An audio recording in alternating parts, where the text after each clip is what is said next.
Welcome to వార్త. నేను దేవా. కాంగ్రెస్ ప్రభుత్వం తెలంగాణలోకి అధికారంలోకి వచ్చి దాదాపు 2 సంవత్సరాలు పూర్తయినప్పటికీ కూడా యువతకైతే మాత్రం అన్యాయం జరుగుతుందని బీఆర్ఎస్ పార్టీ ఆరోపిస్తుంది. ప్రస్తుతం ఇదే విషయంపై మనతో పాటు మాట్లాడడానికి బీఆర్ఎస్ నాయకులు రాకేష్ రెడ్డి గారు ఉన్నారు. చెప్పండి సార్, ఒకవైపు నుంచి నిరుద్యోగులకు న్యాయం జరుగుతుందే కాంగ్రెస్ పార్టీ నుంచి అని కాంగ్రెస్ పార్టీ చెప్తుంది. మీరేమో తీవ్ర అన్యాయం జరుగుతుంది అంటున్నారు. ఎట్లా చూడొచ్చు? నమ్మి నాన్న వస్తే పుచ్చిబూరలైనట్టు నమ్మి కాంగ్రెస్ పార్టీని గెలిపిస్తే ఈరోజు గెలిపించిన వాళ్ళ పుర్రెలు వగలగొడుతున్నారు.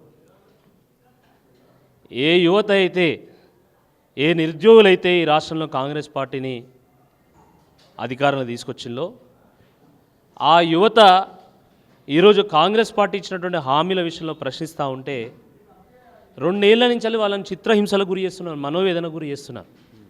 ఆ రోజు ఎన్నికల సందర్భంగా 2 లక్షల ఉద్యోగాలు, జాబ్ క్యాలెండరు, మెగా డిఎస్సి, విద్యా భరోసా కార్డు, నిరుద్యోగ భృతి అనేటువంటి హామీలు ఇచ్చినటువంటి సందర్భంగా ఆ రోజు రాష్ట్రంలో ఉన్నటువంటి యువత బస్సు యాత్రలు చేసి ఊరూరి పోయి కాళ్ళ ఏళ్ళ పడి కాంగ్రెస్ వస్తే మాకు ఉద్యోగం వస్తుందని చెప్పి ప్రజల చేత ఓట్లు వేయించి కాంగ్రెస్ పార్టీని గద్దెనెక్కించింది. కానీ ఏం జరిగింది? 2 ఏళ్ల తర్వాత తిరిగి చూస్తే ఒక్క నోటిఫికేషన్ లేదు, నిరుద్యోగ భృతి లేదు, జాబ్ క్యాలెండర్ లేదు, ఆ విద్యా భరోసా కార్డు లేదు. కాబట్టి 2 ఏళ్ళు గడిచింది కదా అని చెప్పి శాంతియుతంగా ఈరోజు దిల్సుఖ్ నగర్లో పెద్ద ఎత్తున యువత రోడ్ల మీదకి వచ్చి ధర్నా చేసి ప్రభుత్వాన్ని ప్రశ్నించేటువంటి ప్రయత్నం చేస్తే వాళ్ళని పోలీసులను బట్టి అణచివేసేటువంటి కుట్ర చేస్తూ ఉన్నారు. చాలా దురదృష్టకరం. ఆ రోజు మీరేమన్నారు? ఆ రోజు ఇనుప కంచెలను తీసేస్తామన్నారు. ఇనుప కంచెల కంటే దారుణంగా వ్యవహరిస్తున్నటువంటి పోలీసులను అడ్డం పెట్టుకొని ఈరోజు వీళ్ళని అణచివేస్తున్నారు. మరి ఎట్లా ప్రజాపాలన అవుతుంది, ఎట్లా ప్రజాప్రభుత్వం అవుతుంది అని చెప్పి ఈ సందర్భంగా మేము అడుగుతున్నాం. కాబట్టి కాంగ్రెస్ పార్టీ ఈరోజు సమాధానం చెప్పుకోవాల్సినటువంటి పరిస్థితి ఏర్పడ్డది. ఆ రోజు రాష్ట్రంలో ఉన్నటువంటి నిరుద్యోగ సమస్యకు పరిష్కారం చేస్తామంటే ఓట్లు వేసింది.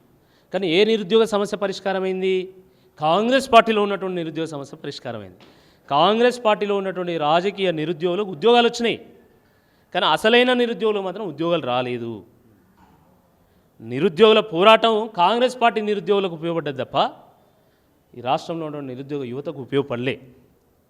ఈ నేపథ్యంలోనే మేము డిమాండ్ చేస్తున్నాము, మున్సిపల్ ఎన్నికల కోడ్ లోపే ఈ 2 లక్షల ఉద్యోగాలను భర్తీ చేసేటువంటి విషయంలో అధికార ప్రక్రియను ప్రారంభించాల్సిందే ఈ సందర్భంగా డిమాండ్ చేస్తున్నాం.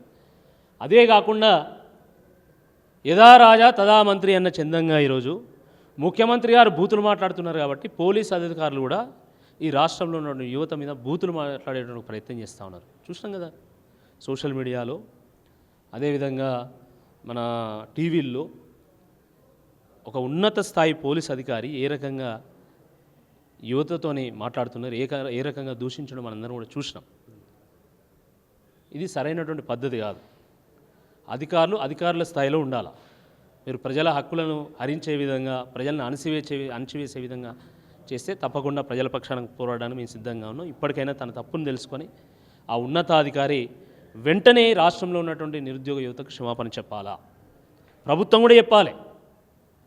అదేవిధంగా ఆ ఉన్నత స్థాయి పోలీస్ అధికారి మీద శాఖాపరమైనటువంటి చర్యలు కూడా తీసుకోవాల్సిందే ఈ సందర్భంగా కాంగ్రెస్ ప్రభుత్వాన్ని మేము డిమాండ్ చేస్తాం.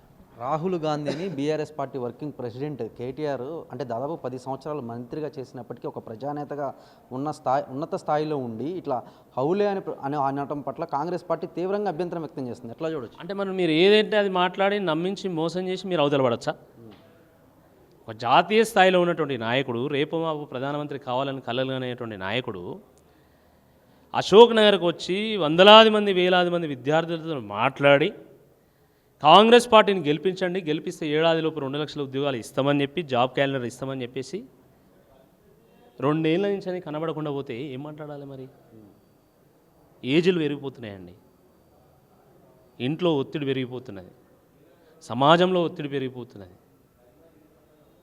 ఏజ్ లిమిట్ దాటిపోయి అనర్హులుగా అయ్యేటువంటి అవకాశం ఉంది. పెళ్ళిళ్ళు కావడం లేదు, బట్టతలలు వస్తున్నాయి, పొట్టలు పెరిగిపోతున్నాయి. ఇటువంటి ఈ సందర్భంలో వాళ్ళ గోస చూడలేక కడుపు మండి కేటీఆర్ గారు ఆ రకంగా రాహుల్ గాంధీ గారి మీద మాట్లాడింది. తప్పేంది? తప్పేందని అడుగుతున్నా. అంటే ఓకే మాట్లాడదాను, మేము మాట్లాడడం. మరి నువ్వు ఇచ్చిన హామీ సంగతి ఏంది? అంటే నువ్వు మాత్రం 420 ముచ్చట్లు చెప్పొచ్చు, వారంటీ లేని గ్యారంటీలు చెప్పొచ్చు, కానీ ఎవరైనా ఇది కరెక్టేనా అని ప్రశ్నిస్తే మమ్మల్ని ఎట్లా అంటారని అడుగుతారు. మరి దీన్ని ఏమనాలి?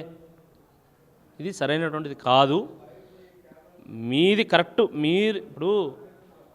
మీరు మాట్లాడేది కరెక్ట్గా ఉండాలంటే మీరు క్లీన్గా ఉండాలి ఫస్ట్. మీరు 420 ముచ్చట్లు చెప్పి ఈడికి వచ్చి మమ్మల్ని ఇట్లా అంటారా అంటే అంటారు, మరి ఖచ్చితంగా అంటారు. ప్రజాస్వామ్యంలో ఖచ్చితంగా నిలదీస్తారు. కాబట్టి ఇది తప్పించుకోవాలంటే మీ చిత్తశుద్ధిని మీరు నిరూపించుకోవాలి. ఫైనల్గా నిరుద్యోగ యువత తరపున కాంగ్రెస్ ప్రభుత్వంకి ఏమని డిమాండ్ చేస్తున్నాం? ఇప్పుడు పంచాయతీ ఎన్నికలు అయిపోయినాయి, పట్టపగలే మీకు ప్రజలు చుక్కలు చూపెట్టిళ్ళు. మున్సిపల్ ఎన్నికలు రాబోతున్నాయి. కనీసం ఈ ఎన్నికల లోపైన కనీసం ఈ పోలీస్ కానిస్టేబుల్ సంబంధించిన నోటిఫికేషన్ అనేది విడుదల చేయాల్సిందే ఈ సందర్భంగా మేము కోరుతున్నాం. ఎందుకంటే 2 ఏళ్ళు అయింది, ఒక్క పోలీస్ కానిస్టేబుల్ నోటిఫికేషన్ కూడా రాలే.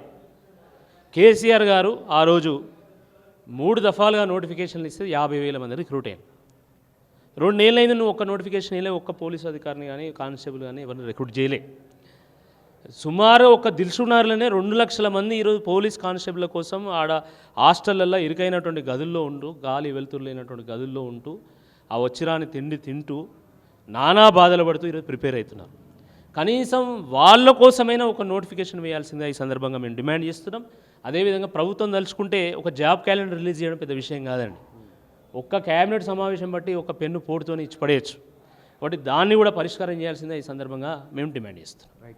చూశారు కదా, కాంగ్రెస్ ప్రభుత్వం అధికారంలోకి వచ్చినప్పటి నుంచి కూడా ఒక్క నోటిఫికేషన్ కూడా ఇవ్వలేదని, ఇప్పటికైనా సరే ఆ నోటిఫికేషన్ ఇస్తే మాత్రం నిరుద్యోగ యువత అయితే మాత్రం మేలుకుంటుందని అయితే మాత్రం బీఆర్ఎస్ నాయకులు రాకేష్ రెడ్డి చెప్పుకొచ్చారు. కానీ మన కార్తీక్తో దేవా వార్త, హైదరాబాద్.